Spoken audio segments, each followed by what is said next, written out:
Hola, muy buenas. Cuando hablamos de la geopolítica, sabemos que la Unión Europea tiene un papel importante. Su peso económico es evidente, algunos de sus miembros son primeras potencias del mundo y hay una capacidad diplomática excelente. En cuanto a diplomacia, no hay discusión. Pero llegan situaciones como la que se está dando en el este de Ucrania y te preguntas, ¿qué puede hacer la Unión Europea? Porque tenemos a Rusia, a Estados Unidos, a la OTAN, pero ¿de qué sirve o cómo funciona Europa en este tipo de situaciones? Hoy en Simple Política, Europa en la actual geopolítica. Comenzamos.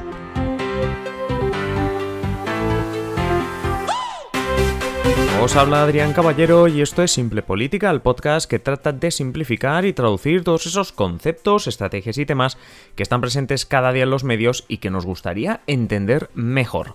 Hace una semana y media, se celebró la Conferencia de Seguridad de Múnich. Es un foro en el que líderes de países, ministros de defensa, ministros de exteriores, altos cargos de organismos internacionales y un largo etcétera, se reúnen y debaten cada año, pues se hace una vez al año, sobre la seguridad en el mundo, buscando la paz mundial, que además es uno de sus lemas, no buscar la paz mundial, pero sí hablar de paz. Este año estaba claro que el tema central iba a girar en torno a la tensión que se vive en Ucrania. Y por allí que estuvieron altos cargos también de la Unión Europea.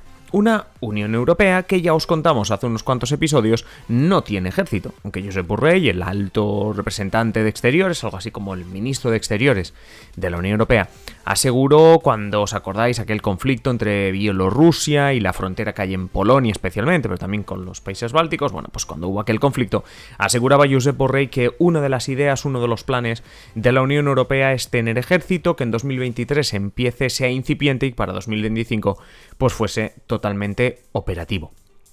Precisamente Borrell esta semana pasada decía que 30 años después del fin de la Guerra Fría estamos ante un momento para redefinir el orden multilateral, así lo decía él. Avisaba Josep Borrell que depende de cómo acabe lo de Ucrania, podríamos estar en el mismo orden basado en reglas multilaterales, Naciones Unidas, etcétera, que tenemos hoy, o irnos a un escenario polarizado basado en poder y zonas de influencia y poco respeto, decía él, a los derechos humanos. Como discurso ya te dice que el alto representante de Exteriores de la Unión Europea tiene algo que decir, que hay un discurso, que hay una posición. Que esto siempre va bien en política, esto de tener una posición, de mojarte, de tener un discurso y que la gente escuche tu voz, seas independiente, por decirlo así, que no digas lo mismo que otros, ¿no? En relaciones internacionales, pues eso también funciona. La cuestión es que si la Unión Europea se posiciona en favor de Ucrania, en contra de Rusia, se compromete a defender ciertos valores o directamente a defender al pueblo ucraniano, la pregunta que surge es ¿y cómo lo va a hacer, no? Porque, repito, la Unión Europea como tal, más allá de los países que la integran, no tiene un ejército. Así que, a la pregunta de antes, la respuesta más rápida sería derivar la parte de lo que es defensa militar en la OTAN, a la cual pertenecen una parte importante de los países de la Unión Europea, entre ellos los más poderosos, Alemania, Francia, Italia, España, etc.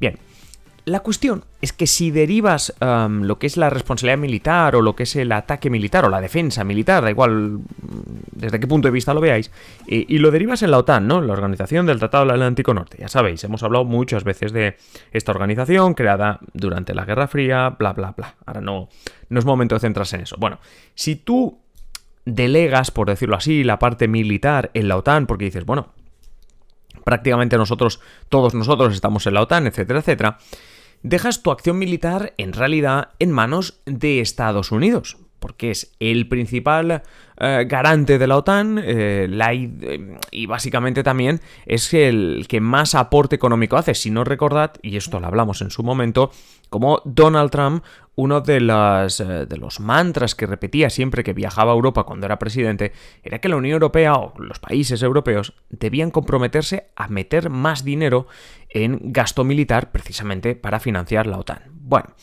la cuestión es que lo que estás haciendo, si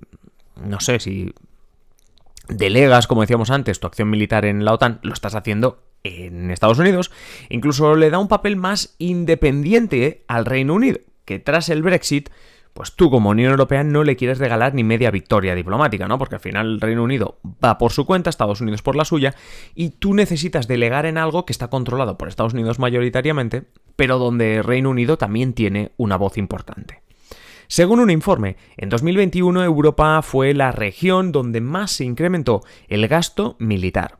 Los miembros de la Unión Europea gastan, según ese informe, más que Rusia y casi lo mismo que China en cuanto a gasto militar, repito. Eso sí, todo por duplicado. En Europa todo por duplicado y por 20 y pico veces duplicado.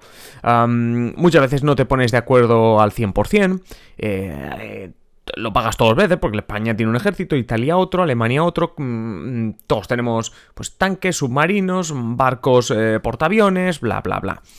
Claro, si encima no nos ponemos de acuerdo, la capacidad real de atacar como un único actor superpotente, pues claro, se desvanece. Un ejemplo, entre todos los países de la Unión Europea suman entre 10 y 15 modelos diferentes de aviones de combate. Y decimos aviones de combate como podríamos decir muchos otros elementos militares. Claro, si se supone que una manera de manejar la defensa común es lo que se llama interoperabilidad, básicamente que nos pongamos todos de acuerdo, pues eso, que ese consenso pues no puede llegar si tenemos que manejar diferente tipo de maquinaria, si en un país confían más en un tipo, en otros tienen acuerdos cerrados de compra de otro tipo, todo se complica. Y esto es solo la parte militar, porque recordemos que el episodio no iba solo sobre la parte militar, pero evidentemente cuando la cosa se pone fea, ¿no? Cuando al final uno, permíteme la expresión entre comillas, llega a las manos, ¿no? O sea, a la hora de dialogar, como hemos dicho antes, diplomacia, todo lo que usted quiera, cuando uno llega ya a la parte de amenazar, de ultimátums, de decir, cuidado que aquí esta línea no la cruces porque yo tengo con qué responder, pues bueno, la parte militar es importante, ¿no? Pero, ¿cómo hacemos para avanzar en relaciones internacionales en general? Todo el mundo debe ponerse de acuerdo en la Unión Europea, claro, porque se supone que es una voz, se supone que la Unión Europea tiene que actuar de cara al exterior como mínimo como una voz. Seguimos en Ucrania para más ejemplos. A corto plazo está claro que la idea de la Unión Europea es ayudar a Ucrania y sancionar a Rusia si se pasa de la raya, si me permitís otra vez esta expresión. Pero a medio plazo, ¿qué pasa? La Unión Europea no se ha comprometido en estos días a volver a negociar la entrada de Ucrania en la Unión Europea como ocurría en 2014 cuando las protestas del Euromaidán, etc. La OTAN tampoco se quiere mojar abriendo posiblemente la puerta a Ucrania porque precisamente ese es uno de los temas que ha dejado la situación tal como está ahora mismo en Ucrania. Lo mismo que el dinero sirve como castigo a través de las sanciones, parece que el dinero también es el principal elemento para buscar alianzas. Como decía Josep Borrell esta semana pasada, recordaba que desde 2014 la Unión Europea se ha gastado 17.000 millones de euros en Ucrania. Vamos, que lo que está diciendo es algo así como: no me preguntes Ucrania por entrar a la Unión, que ya bastante dinero me estás costando y ya bastante te estoy dando.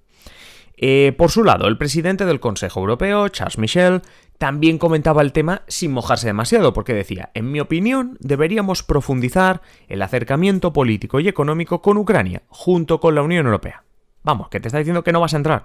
Te está diciendo que nos acerquemos, acercamiento político-económico es que te voy a dar más pasta si se tercia la cosa, acercamiento político, pues algunos acuerdos más allá de esas ayudas al desarrollo, etc. Pero, dice acercamiento con Ucrania, junto con la Unión Europea. Vamos, que la Unión Europea por su lado y tú por el otro. No dejamos de subrayar algo que hemos comentado en más de un episodio, como en el 475, donde hablamos también sobre la Unión Europea y el problema, que pusimos en interrogante, problema, con la inmigración. La Unión no tiene armas reales cuando las cosas se ponen peliagudas, es lo que estamos insistiendo en este episodio. Tiene la tercera economía del mundo si juntamos a todos los miembros, tiene lazos comerciales con todo el mundo, tiene una de las monedas más fuertes, pero no tiene ejército. Tiene dependencia en sectores estratégicos como el gas u otras energías, y cada vez le cuesta más sonar como una voz armónica, armonizada, donde todos vayan al unísono. Hablo de Polonia, hablo de Hungría, hablo de Eslovenia, porque cada vez se va alargando más la lista. Ya hemos hablado muchas veces de Polonia y Hungría, otro día podemos dedicar un episodio de Eslovenia si nos lo pedís en los comentarios. Claro, esto no se sale de madre mientras la economía te permita ir trampeando, consolidando tu posición.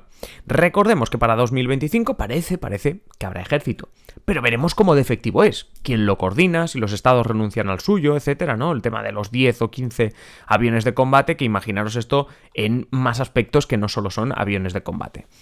Como ya os contamos también, se van a invertir unos 300.000 millones de euros en los próximos años en contrarrestar la nueva ruta de la seda china, esta vez con inversiones en infraestructuras desde Europa, para que China no tenga todo el poder. Hablando de China, se habla también de un proyecto de 43.000 millones para crear chips y semiconductores en Europa, para no depender tanto de China y a su vez pues ser exportador y venderlo. Dinero, ¿veis? Todo lo que se puede intentar arreglar con dinero, bueno, pues puedes gestionarlo mal o bien, y parece que ahí es donde se quiere meter caña Europa o la Unión Europea.